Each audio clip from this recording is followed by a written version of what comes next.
Welcome to The Nation. I'm GERARD. Malaysia's new Industrial Master Plan 2030, better known as NIMP 2030, is led by the Ministry of Investment, Trade and Industry, better known as MITI. They're pushing the country towards high-value industries, including semiconductors, pharmaceuticals and advanced manufacturing. But none of this can happen without the right talent. That's where Tvet comes in as the talent engine powering NIMP and building skills for high-value industries. To discuss this further, I'm joined today by Dr. ZAINAL ZAINAL Abidin, Council of Experts in Education at the Government Industry Tvet Coordination Body, or GITC. He's also the former Director of Digital Education and Instructional Division from the Department of Polytechnic and Community College Education in Putrajaya. Doctor, thank you so much for taking time off and to join us now.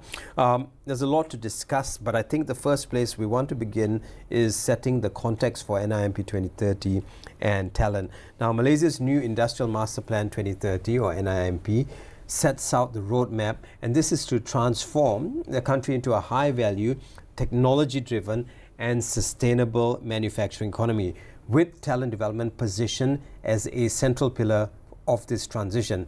From your perspective, or with the experience you have, why is talent development, particularly to Tvet, so critical to ensuring the success of NIMP 2030?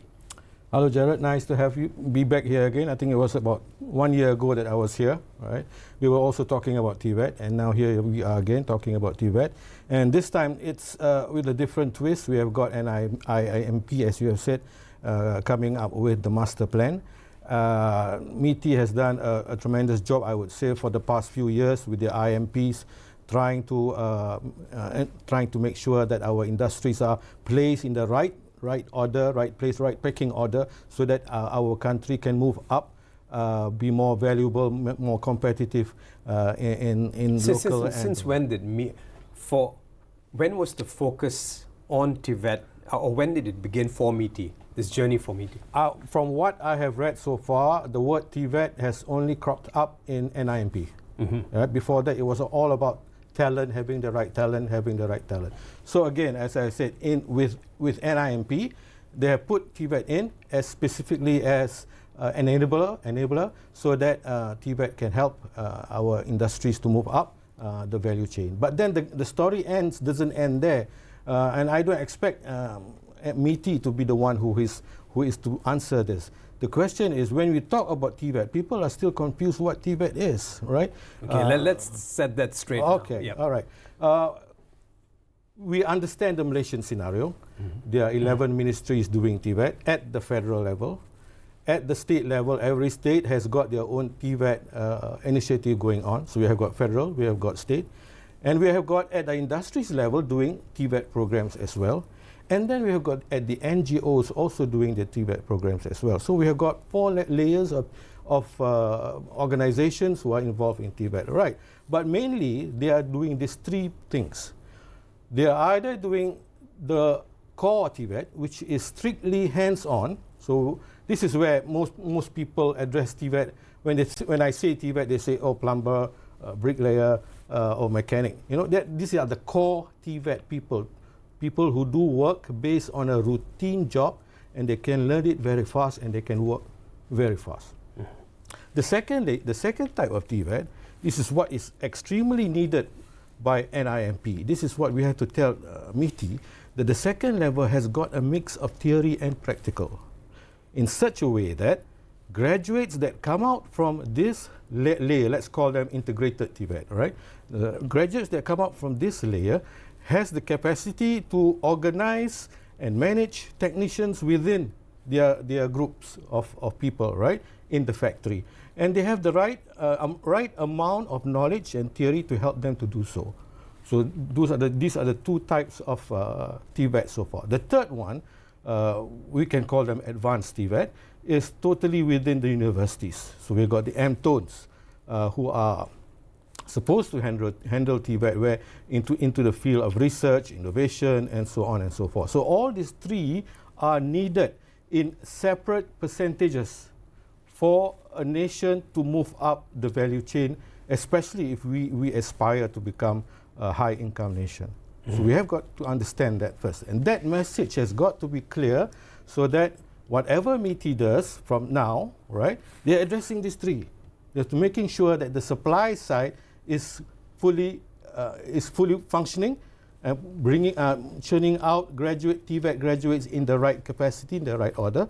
That's just one part of the story. The other part is the demand side. The demand side are the industries, the SMEs, the industries, the larger industries. They too have got to play up their game. Now, this is not a chicken and egg story. Which one comes first, which one comes later. It is about an ecosystem story. MITI as the middle player, together with other government ministries, together with other NGOs or committees or agencies or whatever, have got to play this role of ensuring that both the demand side and the supply side rises up together. Right. Only then can the NIMP be successful. Right. So while MITI is talking about, they also want to talk about semiconductors, renewable energy, electric vehicles, smart manufacturing, aerospace, the list goes on. What kind of workforce does Malaysia actually need at this point? Why can't we rely on traditional education pathways alone? Yeah. All right. Of course, the answer is Tvet mainly, right? Why? Because if you understand the DNA of Tvet, there are several. One of them is that Tvet is closest to the industry. We should understand the industry. Okay, so when you say Tvet is closest to the industry, just expand that a little bit. Yeah. We are closest to industry in the sense that we should understand their mindset, their practices, their discipline, the way the working culture within the industry. So of course, NIMP, we are talking about manufacturing, right? So how people work in factories, in production, and what kind of disciplines are they expected to be part of, what kind of culture are they expected to be part of. So Tvet is one leg already, or maybe even both already in the industry sector. So definitely, it's part of that world, right?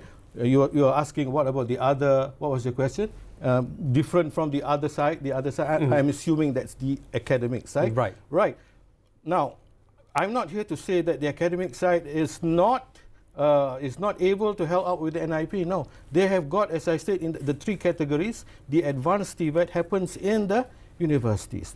The research, the innovation, where new processes and new products are being carried out, and how are they going to ensure that the industries move up the value chain. All of that is happening, or it will happen in the final. I guess in the education blueprint, when we were talking about moving education forward, we're also talking about the introduction of Tvet in some way, shape, or form to kids as early as Standard 1. And with something like this, how would you think we implement something like this to ensure that they know what's going on and not hear this word Tvet come up after they're 14, 15? Yeah. If we are embarking on that, my take would be that not to introduce the word Tvet, right, but to educate them that they have in their future life the ability to choose whether they want a career that is hands-on or they want a career that is minds-on. Some of them are prone towards hands-on. They like to do things, they like to create things, they're so on and so forth. Let them understand that there is an opportunity for those who are within this type of mindset, as well as the the mindset of the philosophical thinking, the debating, and so on and so forth. That should be introduced in Standard 1, so that they understand, okay, I'm going to work with all of this eventually, right? But I can choose whether I want to work with my hands or more with my mind, or a combination of both. That education has got to be given early on so that they can make their choices when they move up the ladder. Right. Taking this up a notch, high-value sectors including EV technologies, semiconductors, green tech and pharmaceuticals are important in the NIMP 2030. What specific roles and skills will these industries require, and how can Tvet programs be aligned to prepare them for prepare Malaysians for them? I guess it has to be seen working together with regards to wanting these sectors to grow, but the education side of it, it has to be ahead of the curve also, because it is transforming really fast. Or every industry we know today and the same industry next week has changed because of AI and digitalization, so on and so forth. How should education think about this moving forward, especially before coming up to tertiary education? You're talking about primary, secondary education still, right? Yeah, secondary moving up to tertiary also. Okay, Yeah. all right. So the courses being offered in universities, should they be relooked at in order to make sure we are ahead of the curve in offering courses that align with what's out there in the market? Mm-hmm. Yes. Is that a valid question? Right, yes.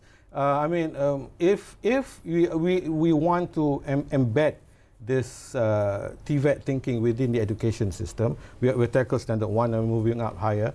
All that we have got to prepare our opportunities so that students see a clear picture of where they can go and what kind of path they can choose, so that they will end up where they want to be eventually. So in other words, yes, certain programs have got to be there, certain ideas, certain technologies, certain skills have got to be taught at this lower level. And I think they have been doing that. The only problem I would see is communication, right? Educating the students, educating the parents. If you take this is what's going to happen. This is your line when you're coming on. But you can cross over and so on and so on. Now, just for the benefit of the viewer at home, the main sectors under the NIMP 2030, namely electrical, electronics, pharmaceuticals, chemicals and aerospace and medical devices, recorded investments totaling to, or at least that's what was given to me by the producer, 29.2 billion ringgit. And this, they say, represents 42.7% of the total investments approved under the manufacturing sector of 68.4 billion for the January to June period. This is in 2025, that's last year. According to the Ministry of Investment, Trade and Industry, we know it as MITI, the investments include 178 projects with the potential to create close to 18,000 job opportunities. Now, during the launch of the new Industrial Master Plan 2030, Prime Minister Dato Sri Anwar Ibrahim emphasized that Malaysia must seize the opportunity to expand its industrial base as the country is well positioned to capitalize on 3 global trends. One of these is the need to accelerate digitalization efforts to stay ahead in the post-pandemic era, alongside strengthening the development of high-skilled talent and enhancing Tvet programs. These initiatives, he says, will boost the workforce efficiency, drive innovation, and build a stronger pool of skilled human capital. Now, listening to what the Prime Minister has to say, how would you explain to this further to us to make it a little bit more understandable to us lay people? Okay. The Prime Minister has got his views, right? He's saying that Tvet has got to focus on the skills that you have sort of mentioned just now. But this, as I said, that's just one half of the story, right? If we keep on producing the supply side, if we keep on producing students who can do this and do that, and yet the demand side is not ready to absorb these students because they have not moved up, then there will be a mismatch of skills again. So we do not want that to happen. The story of mismatch has been going on for I don't know how many years, right? Every time we meet the industry, there's a mismatch. Now, either we are overselling or we are underselling, or they are not moving up, or they are still stagnant and they prefer not to move up. So in order to tackle both sides of this problem, as I would say, we need a comprehensive, clear, surgical type of plan and project to bring both of them up together. And that is not impossible. We have seen how the Korean polytechnics are doing it. We have seen how Germany is doing it. With what they are doing is they're creating this so-called integrator level Tvet, where they train and they also make sure that the industries are also up. If they don't go up, they don't move up, they have got their KPIs and so on and so forth. So with all this driving of industry growth by MITI and all, how critical is, let's talk about close collaboration between government, industry players and Tvet institutions, like going back to what you said, just to make sure it remains relevant or training remains relevant, future ready and directly aligned with high industry needs. What needs to be done now? Where are the gaps? What are the gaps that need to be filled? Okay, the gaps is the communication skills, where we have got to have a strong mediator agent as I said just now, that constitutes of ministers, ministries, NGOs, and so on and so forth, to come down and to create a strategy where supply and demand... A mediator agent. Yeah. Okay. I think in IMP, there are some committees being suggested to take up that role, but it's going to be bigger than that, right?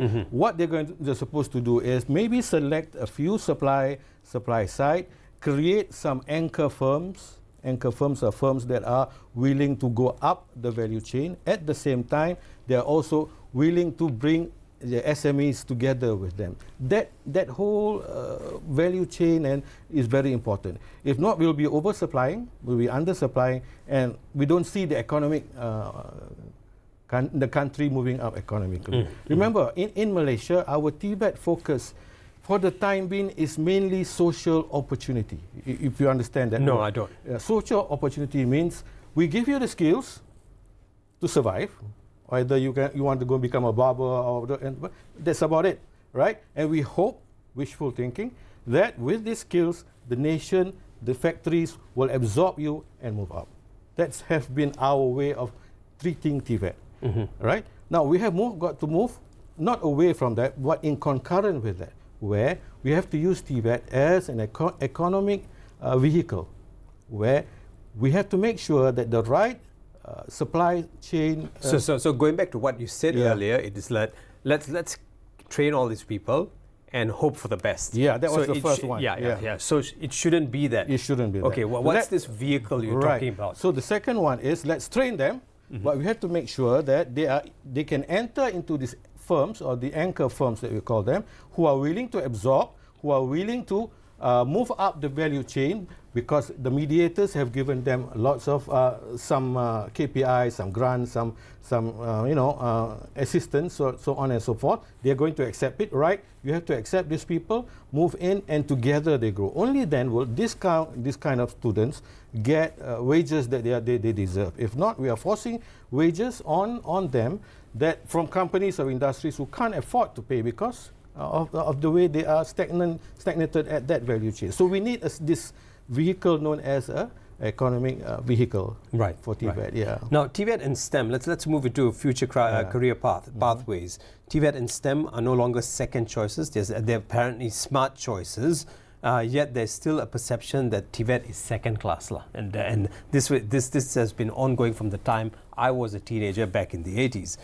From your experience, what's the biggest misconceptions among parents and students about Tvet careers, and why? I guess that the bigger question is, why is the mindset no longer relevant in the context of future industries? Okay, I have to go back to the previous answer that I gave. Remember, we used to practice Tvet as a social opportunity, all right? So that, in that sense, already in that sense, we see that Tvet is a second choice. You have nowhere else to go. You use this as a tool to move on forward. We have got to stop focusing on that entirely. We have got to move up to this economic vehicle where people can see that Tvet is the way forward. They have been trained with skills that are obviously needed by industries to move up the value chain, global competitiveness, everything. Only then will both Tvet and STEM be seen as something that is well paid by the industries. So that's the only way forward. So when you talk about the industries, let's talk about SMEs for a while. Are SMEs prepared, or do they have vision as to what to expect, say in the next year, in the next 2 years? Are our SMEs educating themselves enough in order to absorb these students coming out of colleges, coming out of schools, to bring them in at this point? Well, I don't have a direct line into the SMEs, but from what I have read is that some of them are trying, right? But they find it difficult to sustain and maintain their level of where students after being trained are going out to find bigger job because they cannot pay the wages and so on and so forth. Because in the end, it's about how does this SME improve itself? If they are just into selling more of the same, they might not find themselves moving up the value chain. They have got to find a way to create their own products with value, so that they can be of some importance to the main anchor firms. So they have got to move up as well. If not, they are going to be stuck in that loophole for some time, and they cannot sustain and maintain this integrated Tibet levels. And Doctor, you're known for your work in designing educational experiences with using technology. Now, how can digital tools such as simulations, smart labs, AI, and data analytics enhance Tibet training for high-value industries? And I'm talking about Tibet transformation and, of course, technology and digitalization at the same point. Okay. I was from PolyCC, Malaysian Polytechnics and Community Colleges. I would like just to pick an example of what we did when I was there. We created a learning space known as the Technology-Enabled Collaborative Classroom, right? These are spaces where it is filled with technology, cool stuff, you know, where students go in and they can try on their IVR goggles and so on and so forth. And we have come up with why we are investing so much in these technologies, because the digital technology allows students to enter into an immersive world where it's safe, where they can do mistakes and be corrected, where they can learn few things over and over again, and where they can get feedback as fast as possible, because everything is based in a digital world. So that is the most important part of the concept of digital in education. But of course, saying all that, the technology is second to the pedagogy, right? Technology is second to pedagogy. Yes, definitely. It's just the tool, right? School to help is just the tool, but you don't have the mindset of how to use the tool and how to inculcate critical thinking when you're using your goggles and so on. The students are going to be just users, and they're going to end up at a very low level of understanding that. So if you come up with what is known as the TECC GOGI, TECC Technology Enabled Collaborative Classroom group of pedagogies, we call it Tech GOGI, to educate both the lecturers now and the students on how to use the technology effectively, efficiently, so that they can become better graduates. Now, finally, what must be done now by policymakers, industry leaders, educators, media, that's us, and society to ensure Tvet truly becomes the talent engine powering NIMP 2030? I think we really need to kick into action at some point, and this is the time, I guess. I think, as I already mentioned, we really have got to look at the Tvet as an economic vehicle, right? And from there on, devise a strategy, a system where we choose a few polytechnics, a few colleges, a few IPTs, a few IKMs and Tvet Mara, and put them and make sure they are trading with the right way. And then at the same time, identify the tech firms, and then bring them together and into an ecosystem that is safe for a while, so that they can move up. This is something that we have really got to look into. We can study from Japan and look at how Korean polytechnics have done it, how the Germans have done it, how Singapore is doing it. There are lots to learn. Of course, we're not going to adapt 100%. We can always modify and make sure that it happens. But one more thing, Gerard, is this: how I wish that we could have a legislature that looks at Tibet from the very big picture, an umbrella, an ACTA, Tvet National, or something like that, that encompasses all our problems within the 11 ministries. We're talking about industries, we're talking about this mediator, how we bring all of them together in a neat, practical, very structured way, so that it spells out funding, the work done, the mandatory, how people work together and not be in silos, how ministries have got to come up with cooperative methods and techniques, so that the country moves. We're not talking about a ministry, we are talking about a nation encompassing the supply, the demand, and also the mediator. Right. With that, we'd like to thank you very much, Dr. ZAINAL, for taking time off to be with us. I think this conversation shouldn't stop here. Yes. I think it should be some kind of an exercise that we bring you now and again to educate us a little bit more and to break it down for us lay people as to what Tvet really is and the nitty-gritty of Tvet, just so we know what we're dealing in and not just throwing the word around saying Tvet needs to get better. Yep. Thank you so much. Thank you. Thank you. Tvet is no longer a second choice. It is a strategic talent engine driving Malaysia's ambition under NIMP 2030, led by MITI and through collaboration between industry, educators and policymakers. Tvet is equipping Malaysians with the skills needed to excel in high-value industries. The message is clear. For Malaysia to compete globally and sustain economic growth, we must invest in skills, nurture talent and embrace the opportunities that Tvet brings to power our high-value economy. I'm Gerard Ratnam. Thanks for watching and follow us for more in-depth conversations right here on Issues That Matter, only on Bernama TV. Take care. We'll see you again. Bye.